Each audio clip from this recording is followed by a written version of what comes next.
There's a lot of world outside Jessup, Iowa. That's what my mother whispered to me. Most of my childhood, that's what I remember hearing from her. There's a lot of world. Now, when I think back on that, I find those words ironic, coming from a woman who spent all but 1 year of her life living within 30 miles of her birthplace. My mom, Orpha Bernita de Grief Ton Fisher. She was a woman of the land. She loved the very dirt itself. She loved the Iowa soil for its richness, for its life.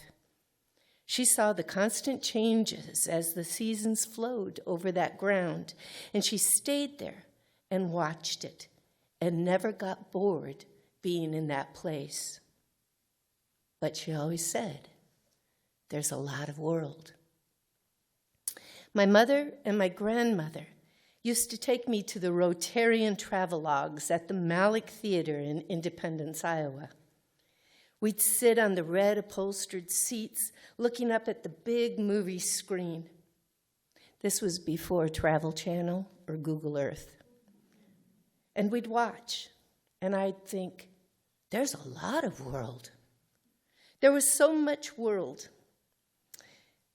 that when I was 8 years old, my mom decided that my sister and I, my mom and my stepdad, should go to see it all in one place, the 1962 World's Fair in Seattle, Washington.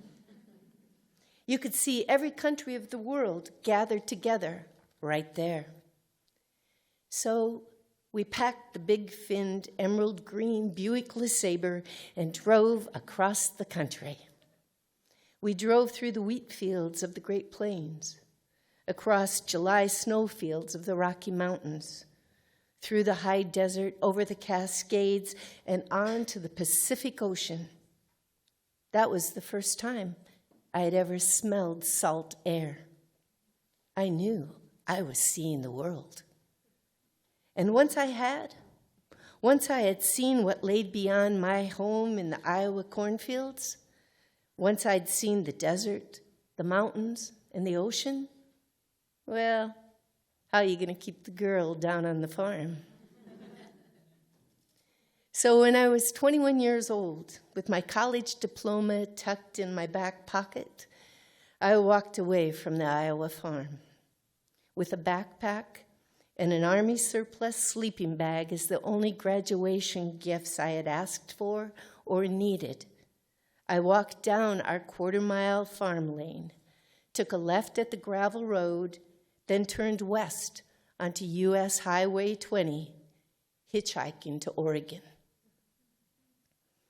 My mother stood in the farmhouse, looking out the windows, watching until I had crested the hill a half-mile away and dropped out of sight. She had no idea where I was going, when I would get there, or when she would hear from me again. There weren't any cell phones, GPS, or Skype in 1975.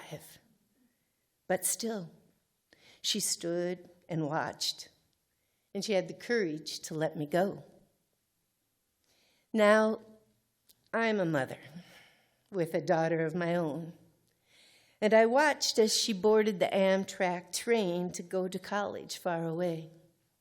And I helped her move into her first apartment in LA. All alone she was, not knowing anyone there. Then later, I listened to her excited phone call telling me she was moving from LA to Amsterdam and would be living in the Netherlands. And I watch, and I wait, and I whisper, "Fly, bird, there's a lot of world."